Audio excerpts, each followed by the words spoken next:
Oh, we're going to the pasture to meet Adelaide and ask her if she has a way to send us back where we came from. I don't know who she is or how she is or when or why she is, but that's where she is. She is where we will go to Adelaide.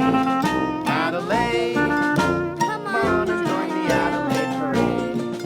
Adelaide to Adelaide. We're going to Adelaide's house today.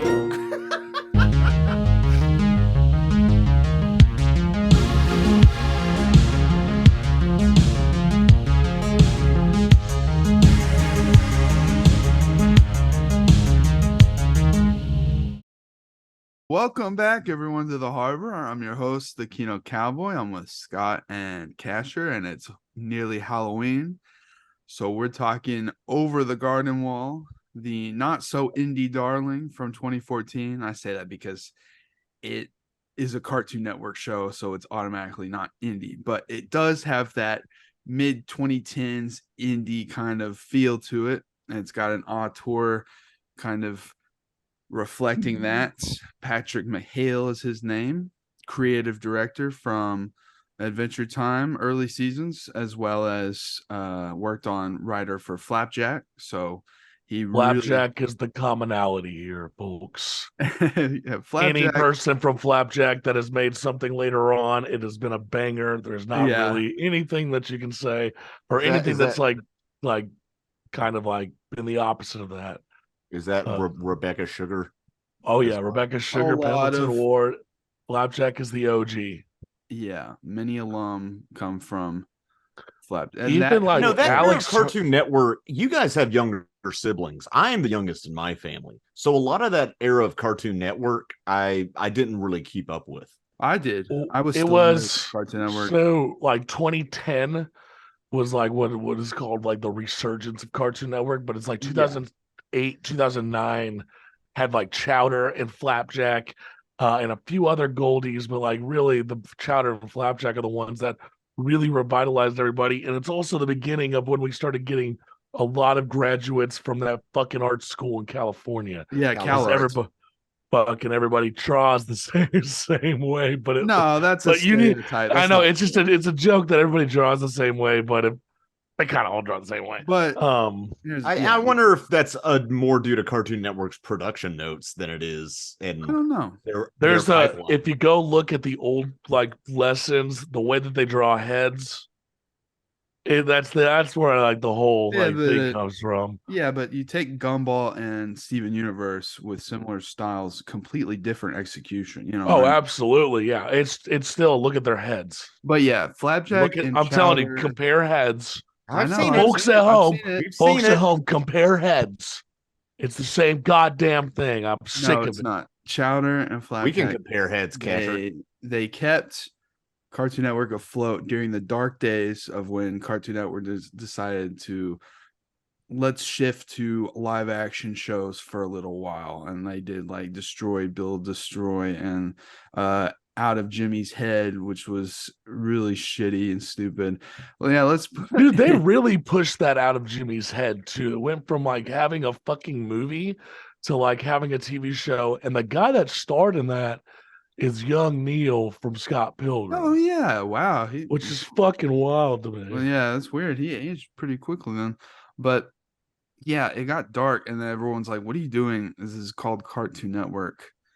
What the fuck?" And then, like we said in our Adventure Time episodes, Adventure Time and regular show came in to reset some shit. They got rid of Andrew WK and moved on. Started. All right, I will say they could have kept Andrew WK around just as like a host because Andrew WK. I'm ignorant. What does Andrew WK have to do with this? He had a TV show called Destroy, Build, Destroy. Oh, that was his show. Okay. Yeah. And he's known for his party personality of the 2000s and shit. Well, you like to party. Yeah. I remember Bert Kreischer telling a story of meeting him, and it was in the morning, and he cracked open a Busch Light or whatever, or Bud Light, probably, Bert, and was like, "Here, man, let's go party all the time." And the guy's like, "It's 9:30," and he's like, what, you don't want one? He's like, no, I'm not an alcoholic. So I think that would be more disappointing for me than if I were still a Christian and I found Jesus Christ was not actually our savior. I'd be so sad if I like cracked open a beer and Andrew WK looked at me like, dude, It's too early, man. It would just make me so sad. Yeah. So how do you like think he was successful? He can't after do a regular He's a show brony, and too. Adventure Time, we got like Gumball and Steven Universe, and we got this influx of like good shows again, this whole new era of Cartoon Network. And Cartoon Network at the time was toying with the idea of doing a bunch of like feature films. And I don't know if they meant for theaters or for like to bring back Cartoon Network theater, cartoon theater, which was something I really looked forward to as a kid because that's how I saw a lot of the Scooby-Doo movies. That's how Tom I and saw Jerry Spirited shit. Away. Yeah. They Dude, showed that's how I Spirited saw Away on Castle in the that. Sky, actually. It's fucking crazy. Yeah, so thanks to Cartoon Network, I found Miyazaki at a young age. But yeah, so this was originally going to be one of their feature films. While he was on Flapjack, they were asking, hey, do you have anything? And he's like, not for a feature film. He toyed with the idea of it, but ultimately he wanted this to be a series. And I think it works better that way because obviously each episode allows them to start in the middle of a new scenario. Not that there's a lot of time in between each episode, but it just works than stringing it all together as a feature. And for a while, he didn't know the way to do this. And then he made the pilot, Tome of the Unknown, and he didn't think it would go anywhere. And it was actually a very successful pilot. Like everyone in the higher ups of Cartoon Network really liked this pilot, and it's on YouTube for anyone listening. And that pilot is what really got people on board. And they were going to give him 18 episodes at first, and then of course studio bullshit happens, and then it got it down to 10. But I like it. It's a tight 10. I was Only gonna 100 say, minutes, you know. I can't imagine much more outside for this story in this world right now. Like their original like Getting Lost story. I can't see it being more than 10 episodes, but I could definitely see I would fucking murder to have like an actual series with these two boys just having adventures in the I don't need over the anymore. I garden think wall. this did everything. Well, I know it that. I'm needed to saying do. like if they did have the extra 8 episodes, what would they be type situation? Well, I think we get a couple of hints in the opening. We see some scenes we don't see in the full show, especially the reoccurring one at the beginning and at the end is that like circus. And I think that he probably wanted to do like a circus episode, but it got cut for time or something. And that's where the guy in the Bigfoot costume came from. He came from yeah. It just I think this could work as something more if they ever tried to do it. Maybe I like it where it is though. I do too. I could see them doing if they had done 12 episodes instead of 10, they could have done that. Maybe I could see 12 episodes, but more than that, because it has like this old world aesthetic, which is my favorite thing about this. It's like it's set in like this is set in Jim Crow era, the South right now. Wouldn't that be wild if Over the Garden Wall was just Jim Crow era South? Well, they're in like old timey, like fucking Southern. Well, it's kind of it's its own thing, really. I know that, but like they have a lot of iconic. They have the giant river boats and I know, casino, but and like everything about this feels like it's done. Like it takes you back into like a certain era, of like old timey cartoon. I know, and that's the thing is Pat McHale himself. He said he wanted it to all feel oddly familiar, but ultimately something that never existed.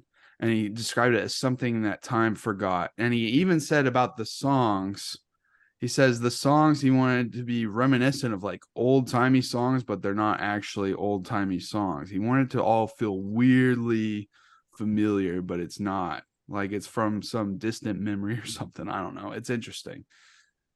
And because, you know, all these stories, each episode, like, has these characters and stories that feel like old nursery rhymes or tall tales from my childhood. It's folkloric.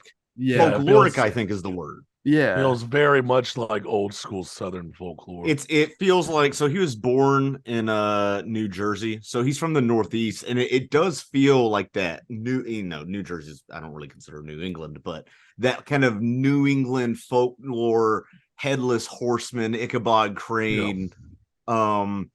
We're just now settling this country. Yeah. And we don't know what's out in the woods. Maybe there's a wampus cat. We don't know. See, I guess I picked up on my end. I never imagine riverboats being up north, and I guess that's the one thing in my head that's being like trying to place the area. There's some southern shit in this for sure. Like, no, there is for sure. It's not it's exclusively. It's like a it meld feels of a lot of it different feels things. very vaudevillain. Sure, but but that's what I like is like there's just this weird mix of shit, and it's hard to place what's what. And it reminds me of like the same vibe that Cuphead tried to bring. Sure, like if you ever without played, it being rubber hose, without it being like clear ties to this and that. It's got the same kind of vibe. Like it's got the same kind of sepia tint, like almost, which is not really a true sepia tint, but everything feels like tinted a certain color and everything feels just older. And like you said, him describing it as a land that time forgot makes fucking perfect sense. Yeah, it's just very particular, and this may sound strange to folks, but this show is like aesthetically is like 2014 as fuck. I'm just gonna say that and not explain myself. I know, I get what you're saying, even though I can't explain it. Yeah. I didn't watch this until 2017, but since then I like try to do. I watched it myself, and then the next year I showed my siblings, and then the next year I showed some other people, and then every other year or so I'll throw it on because it's not a commitment. It's 10-minute episodes, and that's right. like, and it got a following pretty quickly, and then it's only grown ever since. So it's not this underground thing, but it's definitely less seen than like Adventure Time or Steven Universe or something. But right, because they did this as kind of an experiment. Cartoon Network. It's like a one-shot comic book. Yeah. Film such. I watched this film almost exactly 1 year ago, when I had the flu, which made it a really interesting watch. I watched it over a couple days because I was not able to stay awake. Fucking fever and it was dream. interesting. I'm glad I rewatched it so I can appreciate it. I like it more on a rewatch, probably because my body isn't trying to fight off viruses this time. But it did add to the experience. I described it as I felt like I had scarlet fever and I was sitting by the fire and my grandmother was telling me old folk tales and feeding soup or something. Yeah, that's awesome.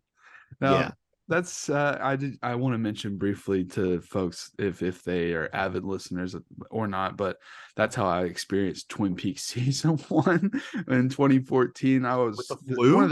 one of the sickest I've ever been. On the flu, and that was a trip in itself. I'll tell you what, but it was a fun way to watch it.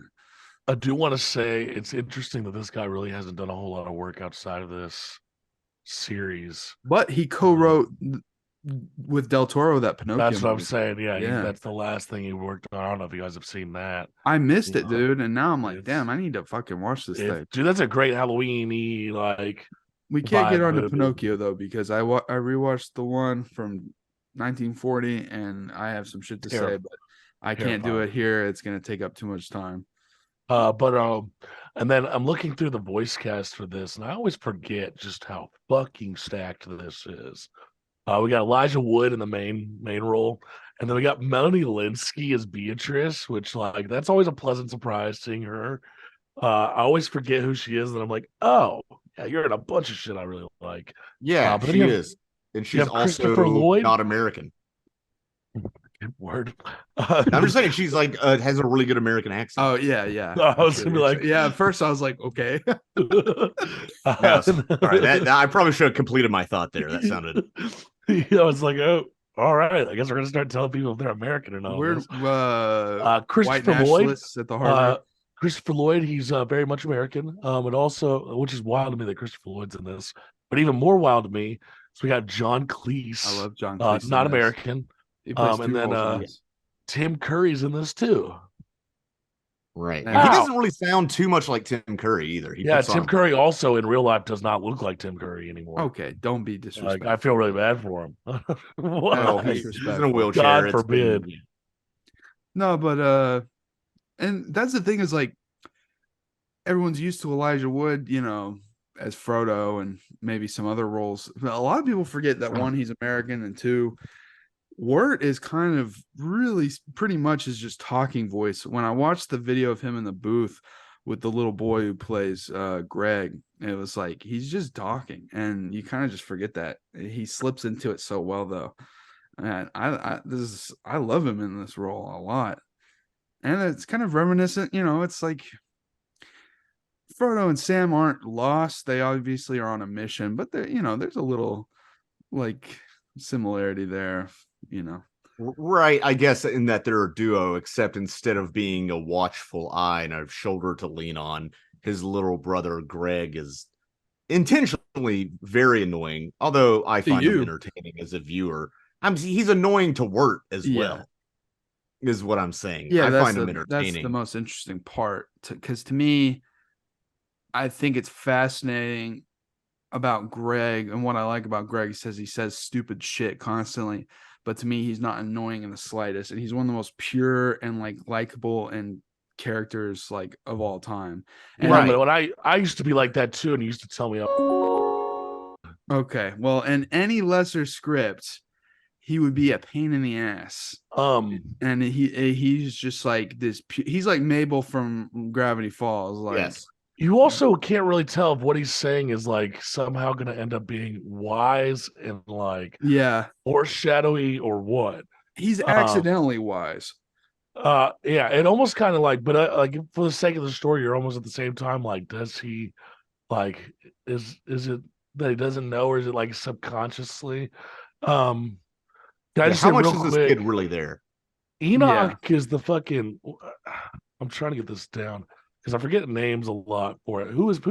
Because Chris Isaacs plays fucking Enoch in Over the Garden Wall. It's the fucking Pumpkin King. That's why I recognize his voice. Yeah. Enoch is played by Chris Isaacs, who is in a fucking band that did the song Wicked Games that Tenacious D covered, that I'd wanna fall in love. And that's why I recognize his fucking making connections here while looking at this cast. Sure. Which is crazy that they got Chris Isaacs in this. This is cool. Well, also, I love Collin Dean's voice, and what's interesting, he was like 9 years old when this came out, He was a child. Fucking Cartoon Network's really fucking good at getting young, talented voice actors. And that's the problem. If they ever tried to make like a couple extra episodes, they don't have him anymore. Obviously they can AI it. No, don't say that shit. No, but he is fantastic. He hasn't acted since his IMDb says he hasn't acted since 2020. Okay, maybe he aged out. Yeah, maybe. But I will say that though, he plays Tiffany in Adventure Time. That's hilarious. That's too good.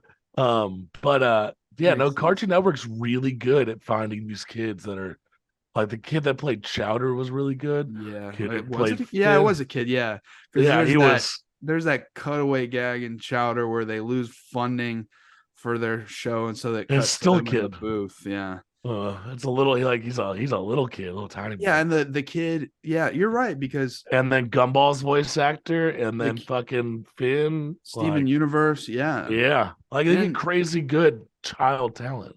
That's true. That is very true, because usually they just want to go with like Tara Strong or somebody, a woman. But I like the authenticity. Are we classifying if they're a woman and if they're American now? No, I'm saying I know Tara Strong, and she's done, Timmy Turner, and they usually get women to play children in animation. Jimmy Neutron, that's a woman. But and then the guy who plays Finn still does the Finn role. Yeah, which is awesome. Yeah, that's why it's so emotional, because I feel like I've watched that kid grow up in a weird way. Yeah, really, yeah. Now, yeah, Jeremy Shada, he's cool. He has a TikTok, by the way. Shout He out. also has a relatively successful music career too. Good for him. Very Now, sad music. rewatching this, you really realize that this is mainly a character study of Wirt and how much of a fuck he can be. And obviously, there's growing pains because he's a teenager in high school, but like he is sure of himself and quick to judge in very early on. And the problem is that he's also awkward and can't talk to girls. So they give him plenty of room to grow. And he needed this dream journey to kind of figure himself out a bit because he likes to blame all of his problems on his nice little brother all the time, which is really terrible. And that's the nicest kid. And it's because of what Greg does throughout the show that Wirt is even able to talk to the girl at the end. So, it's just an interesting watch of him having to figure this stuff out. And it's like a shared sort of dream hallucination between him and his brother. That's what's interesting. So we're operating on dream logic, but like they're both somehow experiencing this, which I find fascinating. Right. Both So I episodes, guess it's real. Yeah. Who knows?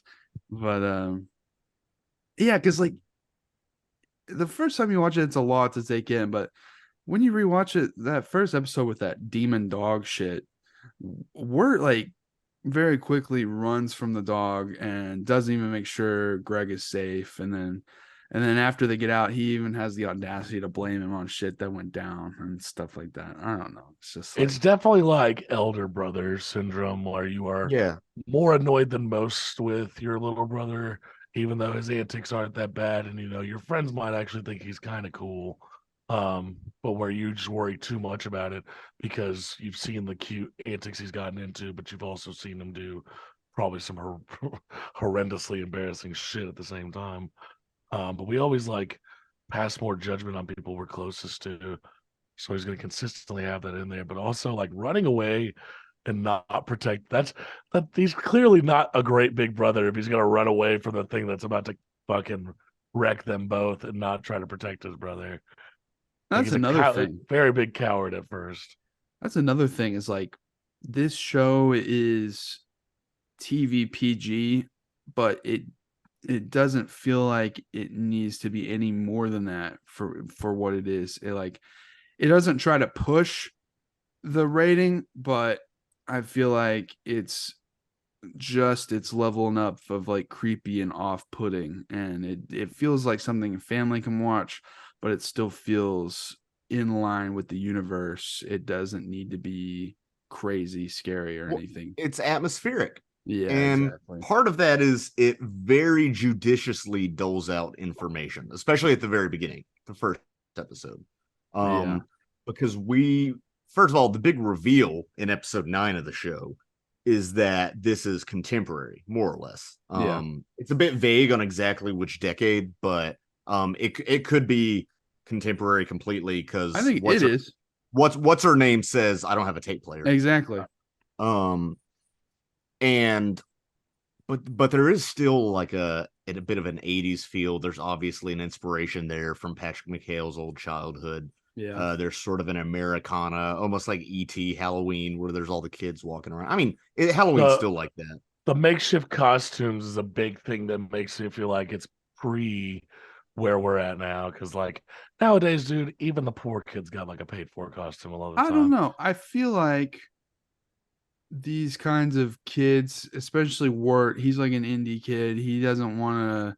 First of all, there's copyright with shit in TV shows, so you can't just go walking around as Big Bird. But I feel like he's the kind of guy who would want to throw himself together an outfit and like make it his own, because and that's what I do like is at first his costume is very specific and peculiar, and before you know what's going on with the context of this world, you don't know what it might be related to. I don't know, like if he's like I don't know, like a different class in like a D&D setting, like, oh, he's a bard, I don't know. It's just you're kind of wondering if like that's just how certain people dress in this world. And then it's just some crap he threw together for a quick Halloween costume. It's funny, but Yeah, he likes the to way make I it. think it's like made like just like thrown together is obviously he's got you've got Greg with a teapot on his fucking head. Yeah, his brother's just silly, quirky, you know. He Silly would do quirky. that. I feel like he He's would very wear that on 2014 quirky. well, you know, I feel like his brother would wear that on his head no matter what day of the year it was, you know. So I don't know. That is true. And I do like that you do get that initial, like, the first scene is like, wait, what the hell? Why are we here? What are we doing? Well, where are we? You know, it's a immediate like question. And that's the thing, is like I kind of like the show that it's like the only thing is that they're lost and they're trying to get unlost, but there's not like a true directive of like, we have to get this done and do this and this and this. It's just they're kind of just wandering around, which allows for them to run into all kinds of shit, you know. I don't know, it's kind of it is. It's laid episodic. back. That's why it wouldn't work as well as a movie. It would be too I know. Yeah. And it does an interesting job in putting your mind in the mind of them immediately, because you don't know where the hell they are either. Yeah. And neither do they. So It's, that immediately adds to it, and adds to the atmosphere. It's also kind of insane the amount of detail put into like such characters that we only have, you know, this amount of time with. And I'm not even just talking about Wirt. I keep calling him fucking. I keep wanting to call Greg Gert, Wirt, Gert, and Beatrice. Wirt and Gert. But Wirt, Greg, and Beatrice. But like, how the woodsman is like one of the most like incredibly like painful, like complicated characters because of like what he has to do to keep his daughter's soul alive. And we only get that like major lore in like the last 4 episodes. It's so crazy. It paints him in a completely different light. No puns intended. And then you have like characters like Beatrice and like the curse that she's got on her family and like the complicated feelings that she has in regards to that. And then you go to the pumpkin town and everything just feels so fleshed out in such a small amount of time. It's bizarre how everything feels so lived in. Yeah. And so they stuff so much world building and so much character and everything, but it never feels like overstuffed at all. And like all the world building is just like most of it's just not through conversation or anything, just through the art itself. Yeah. Like, which is crazy to me because most places just have too much exposition and other things. That's all you need. And I think that's the advantage also of making it a proto time travel. I mean, like a quasi what am I trying to say? A quasi time travel with uncanny resemblance to early America is that you can cut down on the exposition because it's not completely invented. It's based in reality. Yeah, we've all seen enough folk tales, tall tales, right, shit like that, you know. When they're dancing around the maypole or whatever, that's something you've seen. That's some midsummer shit. Fucking yeah. Well, it's like a lot of the stuff that they're using is a lot of the traditions that Americans have with Halloween. You know, I'm sure a lot of this may be unrecognizable to some people outside of this, and I don't think they had river boats anywhere else in the fucking world. Right. Don't quote me. You mean on like that. steamboats? They had the fucking riverboat. Yeah, the steam wheel with the wheel. You mean? Is that what? I don't know if they had that. I don't know if any other place that has it's it. That's why it feels iconic Americana image. That's when it feels so distinctly Mark Twain. American to me. Yeah, Mark Twain for sure. That's the thing that made me think for sure this is being set in some sort of alternate universe America, because I don't think there are riverboats anywhere else. It's where the British won. So Wirt the whole time he's fighting it back against this character development that he obviously needs, and that's why he's here in a way, I think. But also that leads to him fighting back against the dream or the hallucination or whatever he's in, which I find interesting because like when they go to the pumpkin town and they see what's going on and it's fucking creepy, he instantly rationalizes it. He's like, oh, you guys are wearing costumes, of course it must be a weird cult, and then of course you figure out that they're skeletons wearing pumpkins, and he kind of loses track of what's what and what he's willing to rationalize. It kind of creeps over him rather quickly, and I find that interesting. I like that a lot. Yeah, and I like Beatrice.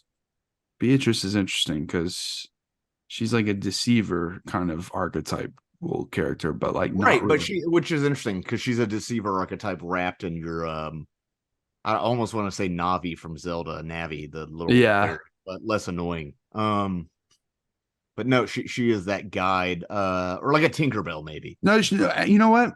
She's kind of like Jiminy Cricket. She's not exactly his conscience, but like she even says, you know what? Yeah, she even exclaims Jiminy Cricket. So I think that's an obvious kind of like connection there. And you guys think she's you think she's into Wirt though? Like, does she have like a romantic attraction to him? No, I just think I think she's older. I think she's like, I mean, I think she's 16 or so. She's no older than 18. I don't think. No. And I think Wirt's what, 14, something like that. You can definitely tell that Wirt's trying to smash that bird by the end, though. No, but it is fun. It's just like she doesn't actually mean them harm, but yeah, but I do like she spends like a fair amount of time just shitting on Wirt at first, like you have to do this, do what you're told and all that. And his like, I don't know if it's like his subconscious trying to like confront this, that he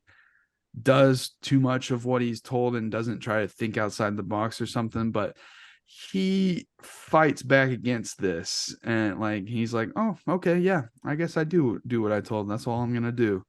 So I really think that is like him fighting against his subconscious, trying to learn to be I don't know. Also, I can like Melanie Lynskey and Elijah Wood have really good fucking chemistry. I don't know if you guys have seen the movie that they're in. That's like, thinking, what is the movie they're in? They're in a movie about like ending the world together, basically. And it was around the same time this came out. Dr. Strangelove. That's it.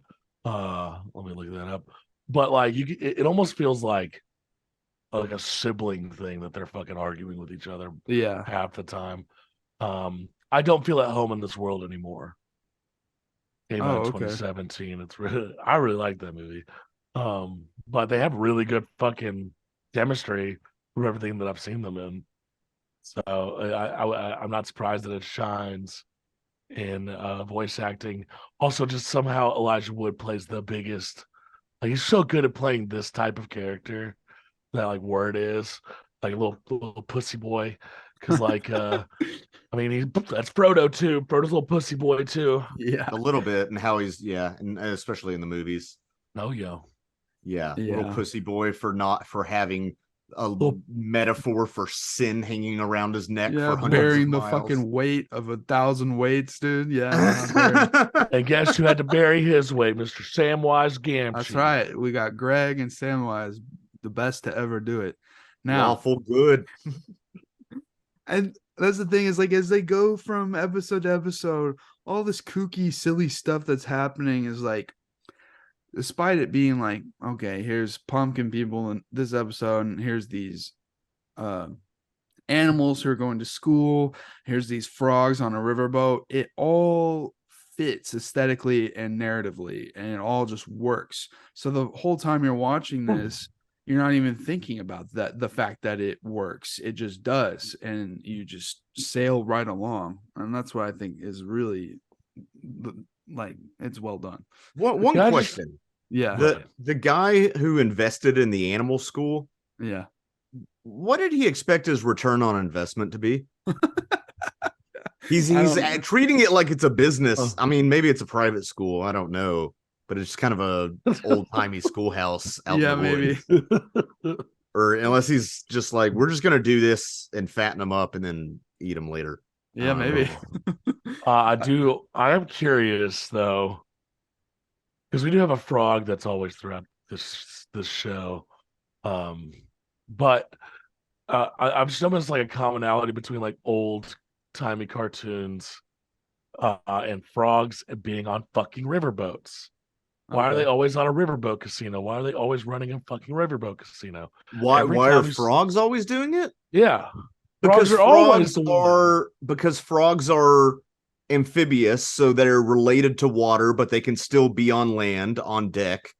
And there were riverboat casinos, and that's part of Americana because most riverboats, I just looked at this, invented in Europe, but mostly saw deployment in North America. So that's why.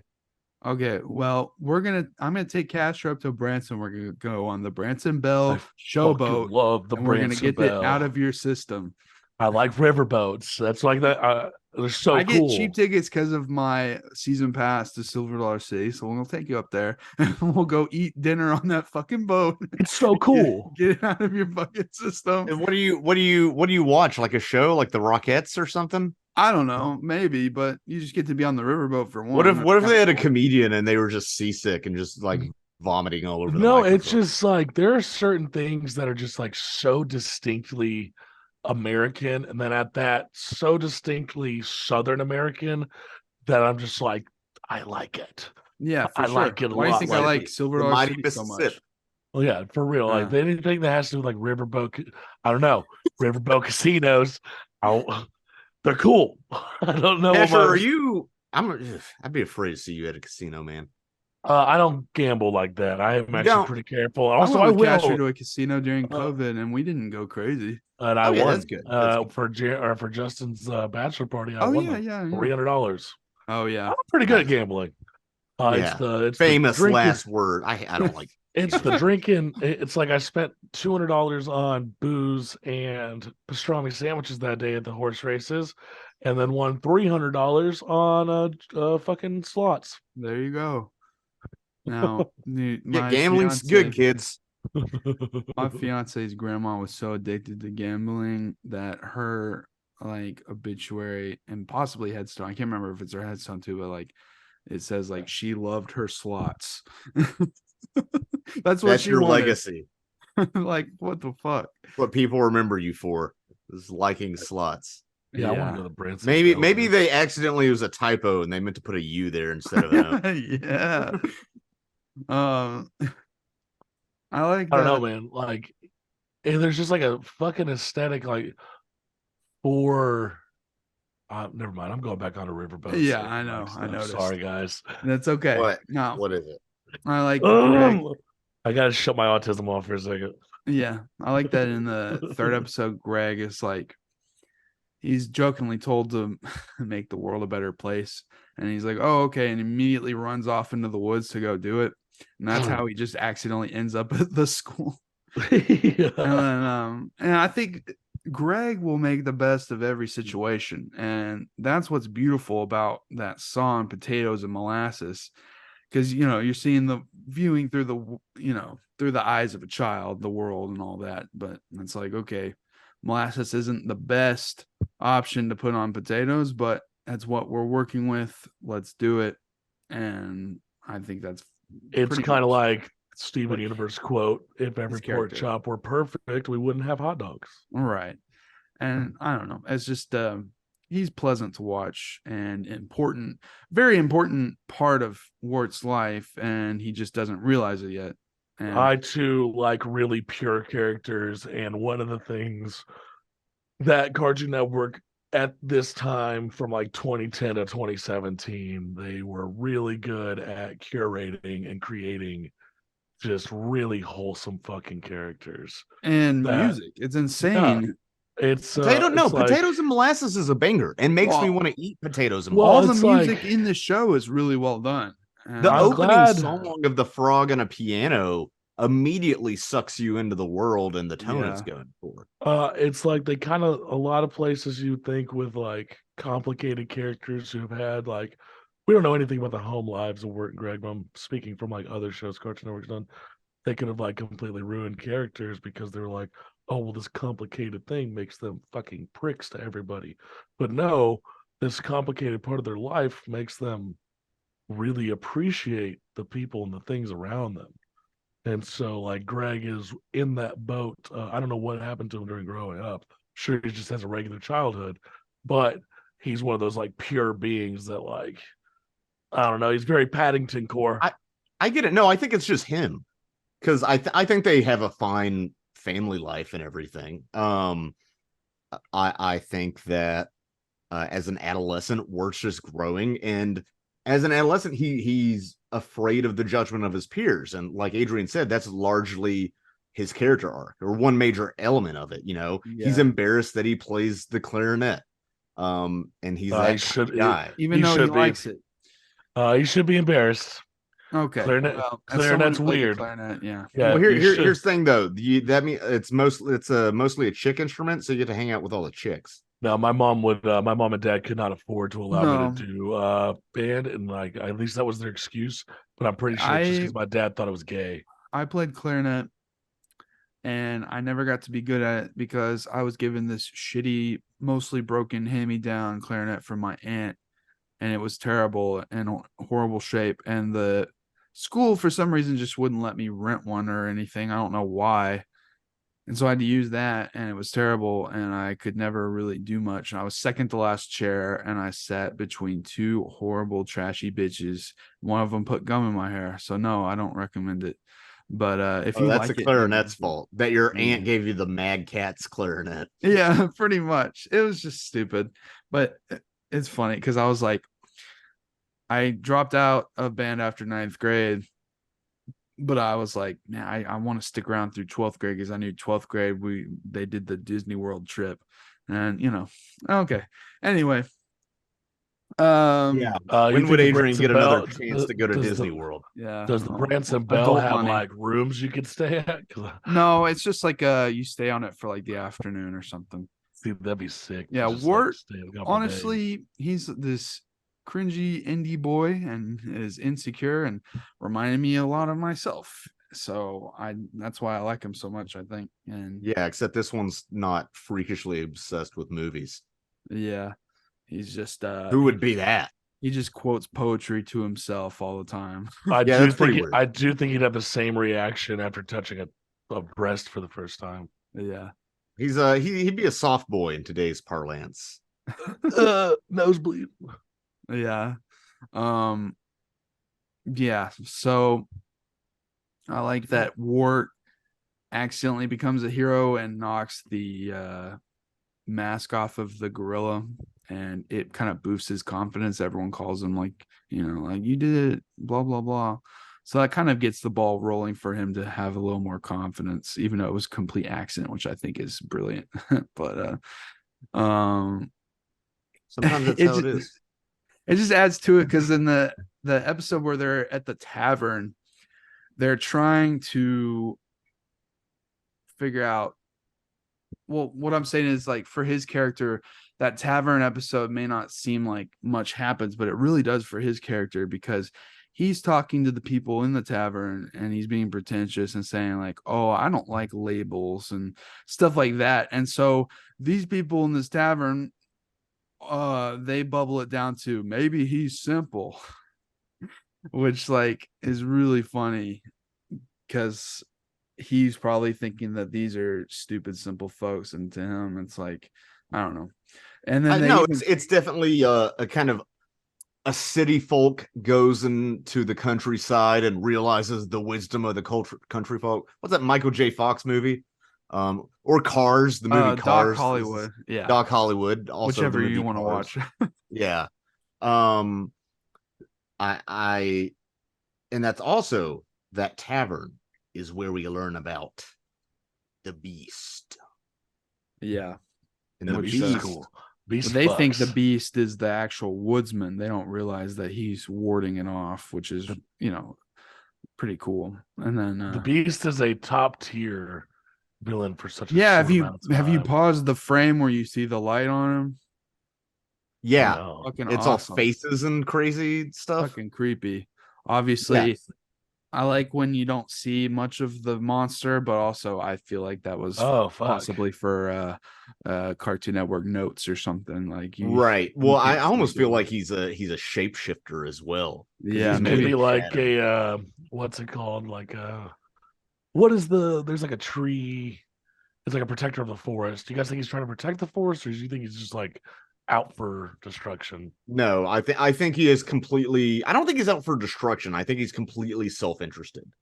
Because we learn that the woods, those trees are used to make this special oil that lights the lantern, and those trees we sadly learn are made of fucking dead souls. And that's right. And it's not even like, yeah, it's pretty dark for a Cartoon Network show, but it's not even that he's first of all, I want to say the character design of him, of just being a normal man with the giant antlers, is so simple and it works. Yeah. You always want a recognizable silhouette with characters so you can recognize them kind of at any distance. That's ideal in animation. But no, I don't think he's out for destruction. So I think he's maybe neutral evil, if that makes sense. If we're talking D&D terms, you know, he doesn't necessarily want to hurt people. He just doesn't care if he does, and if he hurts people, he'll do it to prolong his own life. For sure. Kind of reminds me of the Lich a little bit. Yeah, no, even sounds very much. They're both, you know, I wouldn't call him cosmic. He is a ethereal being. He's similar to, I see the similarity. And also Pat McHale worked on seasons 1 and 2 of Adventure Time and was heavy on the Enchiridion episode and all that stuff. So but what would the lantern be? Like he's using that to like, I'm reading in like theories now. I think it's a kind of like how liches have a phylactery. I think it's like that. I think maybe he's a nature spirit. Maybe he was a man, took some deal with some dark nature spirit to prolong his own life, but in order to do that, he had to grow the woods and simultaneously destroy the humans who were encroaching on the woods territory. Yeah. And so he does have a human base.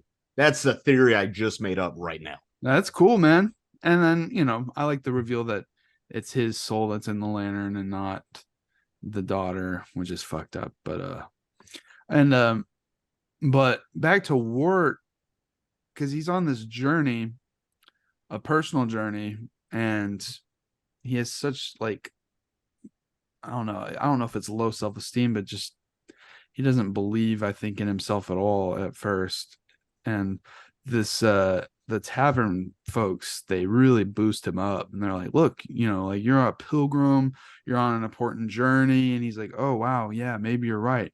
And they boost him up enough to where he's willing to jump on the horse and try to save Beatrice. And he even tries to attack the woodsman, which at the beginning of like the episode before that, was not something he would be willing to do. So it is very quick, and we have a limited amount of time. I think maybe part of that is he's listening to what everybody tells him. Yeah. And that's his fatal flaw. Yeah. That he needs to overcome. But it's just an interesting kind of development, I think. I don't know. It's kind of like how like somebody like DJ Khaled has a bunch of yes men, and then they start thinking they're actually cool, stuff like that. I don't know. Sometimes people just need a kick in the ass to be like, okay, I needed this. I need it all the time. You guys know me. I need constant kicks in the ass. I know. It's just also I like that, like the Fred the horse character. That's like one of my favorite characters, because he like doesn't talk at first. He just laughs at everything, and then it reveals that he can talk. And because I like at that episode where they're in the uncle's mansion and they're talking about stealing, and Wirt's like, no, we can't do this. He's arguing with Beatrice, and she tries to bring up Fred, and Wirt's like, Fred is a talking horse. He can do what he wants. And Fred says, I want to steal. And I don't know. It's the delivery on that is great. Right. I know, because it would end the episode. They've tricked this senile old man. Saying that aloud is funny.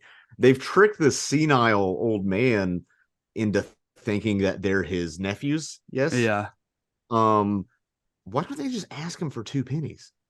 I don't know. That's why I like that it's episodic. It just starts out with them already in the scenario. And yeah, you don't have to do it. You don't have to worry about really to its one of the screenwriting rules I hear a lot is start a scene as late in that scene as you can, Yeah. So don't dawdle. Like, you don't have to show people, okay, here's them getting in the cab and here's them going to the location. That sounds very obvious when I say it.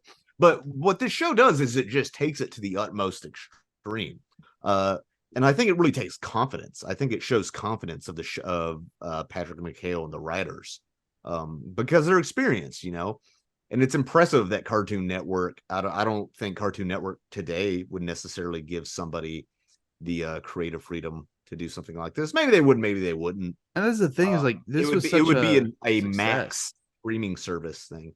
Well, but this thing is such of its time because it was still before the massive proliferation of streaming services. Yeah. We had Netflix, maybe Hulu, but we didn't have everything we have now. Yeah, and you would think that this would have been popular enough for them to try a few more of these. Maybe they did. I don't know, but nothing. I don't know what the viewership was though. How much money did they make off this? I mean, I don't know how much. There's not a ton of merch. There's some. That's the weird thing is they could have totally hoarded out with merchandise, but they didn't. I don't know. Or maybe they didn't because they didn't expect it to be that popular. And then also that itself kind of sets it aside as this almost like indie feeling project. I don't know. Right. No, it adds to it. It would be less special if there was more of it. And that's what I like about it. There's a soundtrack, which is cool because there's a lot of music in it. But there's a lot of music about the soundtrack for a lot of these shows from Well, I'm able to watch this and enjoy it. I don't watch a ton of TV. And part of it's I don't have time. But also it's because of that nature of things getting dragged out. Or commuted in 2 seasons or fewer. Yeah, 6 seasons or less, god damn it. More shows need to pay attention to this kind of storytelling. I know it's a cartoon, you may have more shit to say, but that's why I like so there's certain shows that I like that may have multiple seasons, but they're anthologies. So every season may tie together somehow, but they're not completely related. Best example of that for me is Fargo. If you guys haven't seen the Fargo TV show, it's fucking amazing. Do they reuse sets in Fargo? No. Okay. Because that's one of the reasons I've heard of like anthologies being more, there can be more expensive because it takes you have to build everything from the ground up. Yeah. Every time you write a script. So it takes longer. And then you have to we can't reuse sets or props or anything. Yeah. First season's Fargo. 30 years before that. Mm-hmm. Third season is around Fargo.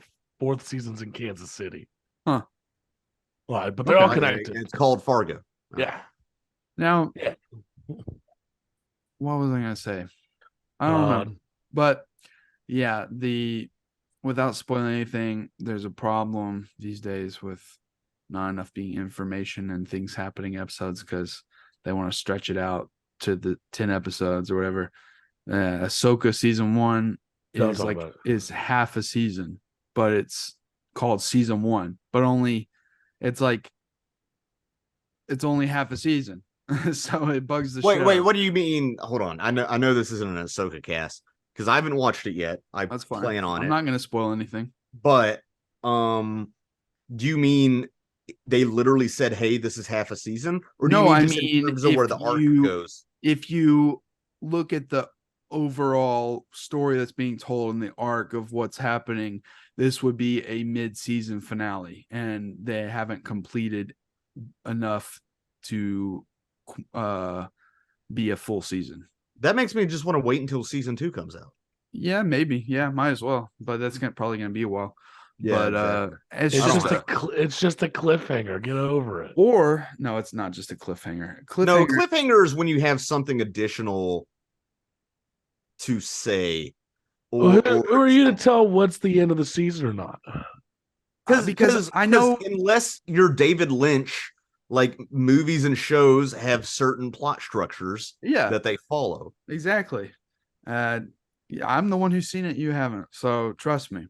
I thought Cash had seen it. Or it's or you have the deal with like fucking Obi-Wan Kenobi, which should have been a 2-hour movie, and they stretch it into 6 episodes. So you mean Obi-Wan Kenobi should have not have been anything because we've already gotten everything? Of course they should have never made that, but and also it looks like a fucking, I don't know, like a straight to DVD movie from it doesn't look that bad. It does in places. It's jarring. Did you watch the whole thing? Yeah, I watched the whole thing, but I haven't seen it since it came out, so maybe I don't remember it. It all. looks stupid. I don't know. I have mixed feeling because I feel so bad for VFX artists reading articles about the industry. It's not just that; it's also like building the proper like sets and shit. Right? But at the same time, shouldn't TV's always look cheaper than movies? Go watch the chase scene between the Power Rangers that they have on fucking Boba Fett and the people there, and tell me that this does not look like a fucking on rail fucking roller coaster ride. Clone Wars looks feature quality, and this doesn't. And it's the way, obviously it's easier to do with animation and staging and stuff to replicate that George Lucas look, but it's just a problem. And TV, Star Wars is supposed to be cinematic. It's not supposed to look like a flat TV show. Anyway. Well, everybody has to have the same budget though with it. Like, no, they don't. You can tell Mandalorian. You can tell Ahsoka's way higher budget than Obi-Wan. That's what I'm saying. Like, if they're gonna make a bunch of live action, this TV is off series, the rails. We gotta stop talking about Star Wars. No, I think we are tying this in to we are talking about episodic storytelling. Yeah, like the episode I'm on in Rebels right now. Okay, shut up, dude. And I think it all goes back to it is a function of the business model. You want infinite storytelling, and that has never existed. That's actually the plot of 1001 Nights, is that she's really annoying at telling stories, so the guy doesn't kill her. You say there's no infinite storytelling, but Ichiro Oda, the greatest writer of all time who has written, is still going strong with something that the people this week have said the leakers have been like, do not read the leaks. That's how hyped this new chapter is. Yeah. And we are 1,069 chapters in, boys. 25 years. That's awesome. Okay, Oda is a freak of nature. Oda is the greatest writer that's ever lived, and I won't take any arguments. Go play Elder Scrolls Daggerfall if you want unlimited storytelling. Yeah. Oh, yeah, just endless fetch quests. Things need an end. And if you want endless storytelling, you know what? You're fighting mortality, and you need to stop. If you want infinite storytelling, you start One Piece now. Yeah. That's true. Feels like it. The episode where I like John Cleese, his character. He thinks he's going mad, but turns out his mansion's actually connected to some other lady's mansion. They're completely different interior styles too. That's funny. But really, because this is a Georgian architecture, and this is a Victorian architecture. And of course, Wirt is that kind of stupid indie kid that would know shit like that, and that's funny to me. It's real subtle character development for him, but also that's when we get him and Beatrice locked in the Lion, the Witch, and the Wardrobe thing, and wardrobe. Yeah, but it just feels because like I don't know, they find a way out basically. I don't know, but that's when she tells him that she and her family are all bluebirds and it's her fault. And I like that he's like, wait, you used to be human? Wait, did I always know this? Did I already know this? He's kind of confused because he's kind of being sucked into this world more and more, I feel like. And right. I almost wonder if it has a magical effect on his mind, or if it's just I've been lost. Because what time frame do you think this goes over? Just probably like a week or two. Nothing crazy. I was thinking a week. Yeah. And then we also get that in that moment, he also talks about that he has a crush and that he whispers poetry to himself. And, what's that guy, Thunderburker or whatever? And that's the funny thing is like, you think it's going to be this giant jock guy and he's the most lame ass fucking character. And that's one of my favorite parts of the show because A, it's a funny joke and good misdirect. But B, it shows you how freaking insecure Wirt is. Because that chick clearly likes him and not Thunderburger. That chick's into him, right? Huh? That chick's into him, right? Yeah, for sure. For sure. Into Wirt, yeah. Into Wirt, yeah. Yeah, for sure. And it's like the episode where they're on the, God forbid I say it, showboat. Like right after they get off of there, he's talking more about Jason Thunderberger, and then he casually like blames it on Greg and says like, "Oh, Greg wasn't there. If Greg was there, he would have screwed things up." Blah blah blah. And okay, yeah, like Greg would hurt your chances with this girl. Yeah, I a don't little know. 8-year-old cock blocker. Yeah, like a lot of girls would find this little kid cute and be like, "Oh my god, your brother's so funny." Well, it's because teenage boys are so stupid they don't understand what girls like. I was not. I used to be They're everywhere because of that. it's well, I'm saying there's a certain like masculinity, like, oh, I'm a man, I hit my little brother, and not realizing that girls aren't into that. Yeah. I used to tell people that my baby brother Alex was my child and that I had a teen kid. That I was, like that I was a teenage father. I'd have a picture. I'd be like, yeah, this is my kid. And they'd be like, oh, really? It's kind of alarming how many like young women, when you're saying, I remember how you much doing that shit, you son of a bitch. that they're into teen dads. You're just like, yeah, no, that's my son. They're Really? into teen dads. Like when you're in high school, other high schoolers are. It's alarming. It's like, do you have a daughter, guys? How much younger is Alex than you? Like 15 years. Oh, okay. He's very believably could be. Yeah, like my brother is 12 years younger than me. And when I was like 21, 22 at the restaurant, some hillbilly redneck thought my sister, who was 14 and very small and very petite, was my wife, and that my brother was my son. And I felt sick to my stomach. I was like, what the hillbilly fuck? redneck boy. Yeah, that's definitely. They probably. Here's the thing. They thought that Nick was your son and that Izzy was your wife. It's just they also thought she was your sister. Because it was a bunch of rednecks. Fucking rednecks. Well, it's like people at home don't know my sister, obviously, but back then it's like you take one look at her, you're gonna think she's 10 years old. Like, yeah, like her hips would break in childbirth, like she'd explode. So I don't know, and that always fucked with me. Let's talk more about Adrian's sister's hips. Okay, yeah. Okay. Jesus. Hey. Yeah.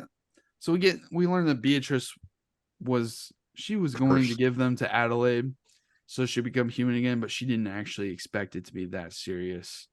And they what did she expect? I mean, was she gonna turn these guys over? What did they were gonna have to do? Just like some manual labor or some shit, you know. Okay. Nothing crazy. Death or capture. What did Adelaide want to do? Eat them? Yeah, Adelaide wanted to, like, I don't know, like suck their souls out or some shit. I don't know, crazy shit.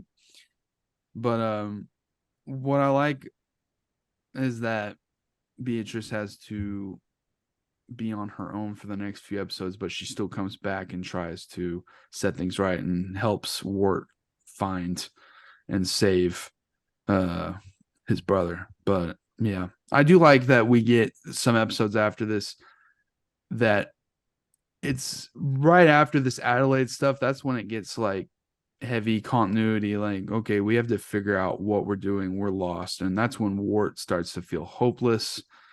And I'm glad we get a few episodes without Beatrice around, and like the auntie whispers, the reveal that she's the one trying to hold back her niece because she's like possessed. That's like probably one of the more like PG limit things, because that niece, when she like becomes all possessed and off-putting, is actually really creepy. Also Tim Curry, which is fucking wild. But yeah. It is wild. I would not have known. I can hear it once you tell me it's him. I would not have known it was him. It is really good. This show's excellent at subverting tropes, but also not being obnoxious about it. Yeah, exactly. Hey, I'm subverting this. Because it also honors those tropes. It's not subverting them because it wants to be clever. That's the worst thing you can do. That's one of the worst things you can do as a writer, to me. It's subverting them because it says, hey, I want to include these tropes because I like them, but in order to keep the audience on their toes, I have to subvert them to keep the story surprising. If you're going to subvert, it should be that, or there should be some sort of thematic implication. Yeah, for sure. And that's why it works so well. And yeah, so she is like actually creepy, not just like children's show creepy, but actually like, whoa, fuck this. No, this whole show is full of things that are not just children's show creepy. I know, yeah, it's legitimately awesome. Atmospheric. Yeah. We're getting to the end of this show. what miniseries, whatever you call it. Whatever you want to say. It's all One content. shot. And we It's even get, essentially a one pretty shot. dark point. We see Wirt giving up, getting snowed on, and absorbed in a tree. Yeah. Which is dark because I don't know. I feel like in this era that this is set in, it seems so realistic because child mortality rates were so high. Honestly. Yeah. And you see Greg kind of make a deal. What do you guys think of the episode where Greg goes up into the clouds? I think that's interesting. Cloud City, as it's called. Yeah, they straight up call First it of all, Cloud City. I'm glad it's got this 30s classic cartoon style, but without being like the rubber hose style that they would try to replicate, like Steamboat Willie or something like that. Yeah, what by rubber hose animation? What do you mean? The extremely fluid, Ooh. jiggly animation Right. from that time period that a lot of cartoons had. No, they all have their, I guess, idle animations, you call it. They're all Right. bouncing up and down, but they don't go full. It's not obnoxious and stereotypical. It looks like, and they have the I think this is interesting because first of all, Wirt just becomes so pathetic that he just gives up and lies down and says, fuck it, we're never getting out of here. And then of course he blames that even on Greg. And he says, we're here because you got us into trouble. So he obviously remembers something from the real world. And imagine telling your 8-year-old brother, this is all your fault. We're going to die. Like, what a piece of shit, dude. They've been through some shit. They've seen some shit. Yeah, him being like absorbed basically into this world and like, I don't know, being snowed on. I don't know. Complacency, I guess. But and then I think it's interesting because Greg, when he's up there, he battles the north wind, and the north wind, as it blows, it gets colder and in the real world. So obviously Greg's fighting back against Wirt's complacency, trying to fight for him, I guess. I don't know. And then he like gets a wish and from that lady or whatever, but she says Wirt's like too lost and that the beast has already claimed him. So what is this teaching kids, basically, is my question. Does that have to teach kids anything? No, but Greg immediately says, okay, well, if this isn't going to work, I'm going to make a pact with this beast and do anything to help his brother get home, which is fucking awesome. So, No, it's the antithesis of Wirt. Good and brother it's hours. after that we get the penultimate reveal. Episode. Yeah. And we learn that he's just the sad, lame indie boy who makes mixtapes. Oh, just like me when I was a teenager. No, and that is one of the great reveals and what makes a rewatch so rewarding, because you have the context for his entire character arc every step of the way. And yet it doesn't clash in tone, which is a delicate balancing act, because it keeps this autumnal tone the entire time, but it also feels very mundane, but with some of the magic of childhood that anything can happen, especially on Halloween. Yeah, that's the thing, is like, if it wasn't for Greg, Sarah would have never gotten that mixtape. Like, because there's no way Wirt would have had the balls to do it himself. Too much of a beta. Yeah. Greg, like, he even tries to give him like advice, and they say, like, oh, you should just ask her out first before Thunderburger does. And Wirt's just like, no. And we even see, I think Wirt has this problem where he thinks things are a certain way and they're just not, because he's just that insecure. Like when they go to the party, he stops his brother and he's like, oh, I can't go in, I wasn't invited, thinking like he had to be specifically told he could come to this party. And Greg is like, oh, Greg wasn't invited either. And Greg's like, oh, and walks in anyway. And so when he goes after his brother, he is kind of like expecting to like get shit on or something when he goes in, and everyone's just like, oh, hey, what's up? Hey, Wirt, blah, blah, blah. Well, that happens when you're a kid. And it's just because kids tease and mock anyway. Like they mocked him when he had the mixtape. Her friends did, his crush didn't. But I've been thinking a lot about my adolescence recently, and even my current, I still have this trait to a degree of always feeling like an alien, or always feel like everybody's judging me or doesn't like me. And that's just that age because your world is centered around you because you're a selfish child. And it's not true. It's not as bad as you think it is. And maybe that's the lesson. But viewers also of the show and of this podcast. But it's not just that though. It really, that particular scene, he could have come to this party and even his crush was like, oh, hey, I was looking for you. It just really cements that he likes to throw a perpetual pity party for himself because he's just that guy. And so, yeah, so that's really important part. But my favorite joke, and obviously I think it was a play off of probably notes that they got from Cartoon Network, but is that line where Sarah's like, he's like, oh, what are you all going to do? And he's like, oh, she's like, we're going to go drink age appropriate drinks. And he's like, oh yeah, at the cemetery. Yep. Age appropriate drinks and nothing that is illegal. And it's just so stiff that it's funny because it's obvious that they had to like point that out. It's a great way to get around like censors. Like the way My that head Wesley canon, Anderson that's all used to say PBA. cuss instead of cussing for Fantastic Mr. Fox. Yeah. What the math? Let's get the math out of here. And then he also mentions, we also get like the info that he has resentment towards Greg's dad because Greg's his half brother. And it almost seems like it's implying that he sees Greg as not like his full, true, real brother just because it's his half brother, which is really shitty. And he says to Greg that Greg's stupid dad's always prodding him into like trying to join marching band and stuff. Yeah, like that's so bad, trying to get you to try different extracurricular activities. He knows you like clarinet. He's just trying to push you into things. And he's just a stubborn, stupid teenager. So, you know, I don't know. Now, who knows? How long have they been together? I feel like a couple years at least, minimum. Well, no, it's his half brother. It's his whole life. It's his half brother, so at least the length of Greg. Yeah, 8 years. Yeah. Okay. I don't know. And that's the difference in attitude because Greg is like, you're fully my brother. I've known you my whole life. Yeah, exactly. The only brother I had.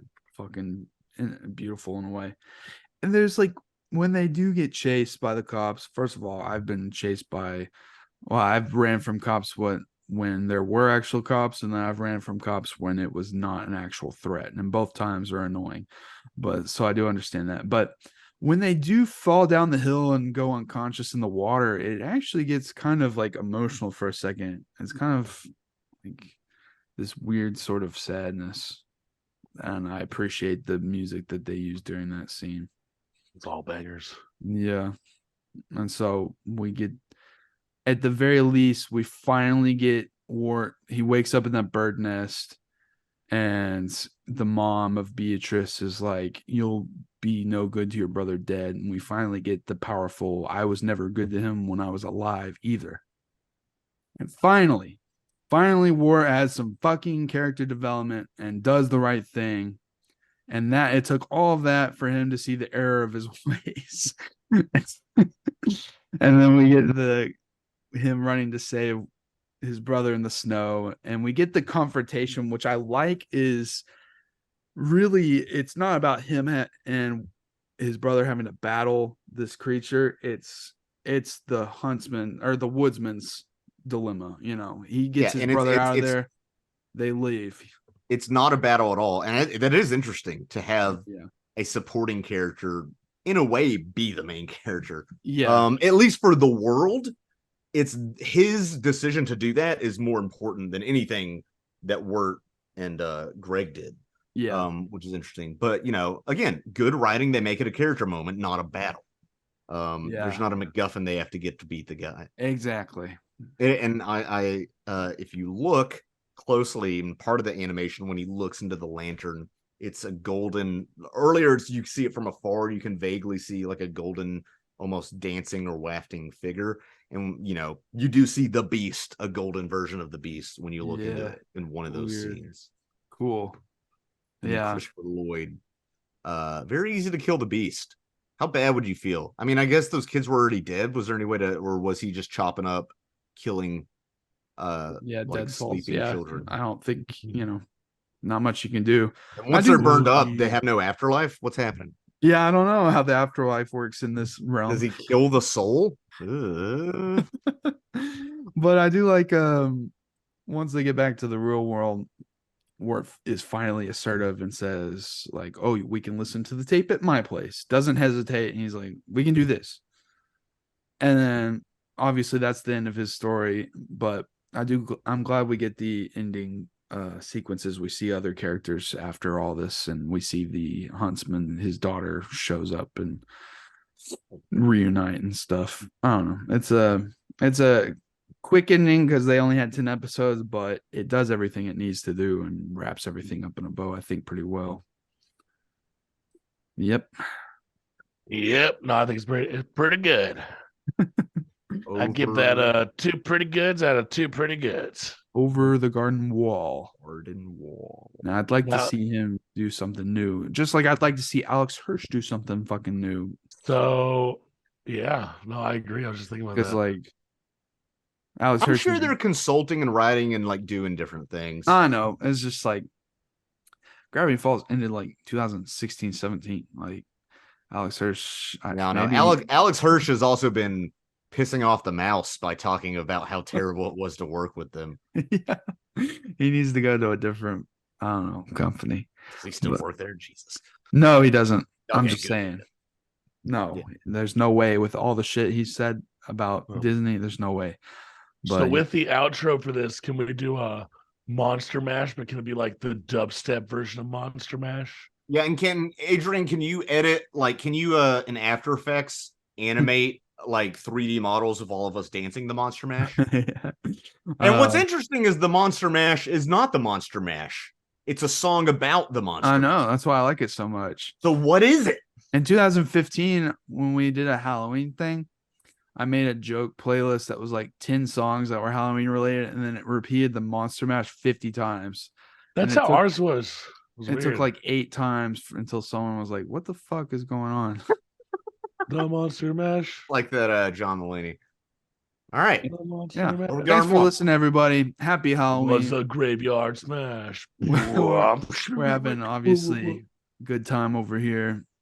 I hate to say it, but like and subscribe. Buy this book, etc. Subscribe to me, Scott K Comedy on Instagram. I don't do anything. You want to Casher, you play. You guys want to send my Cash App? You can send it to Boston. Send him V-Bucks because he's a baby boy. I have more V-Bucks than you, dude.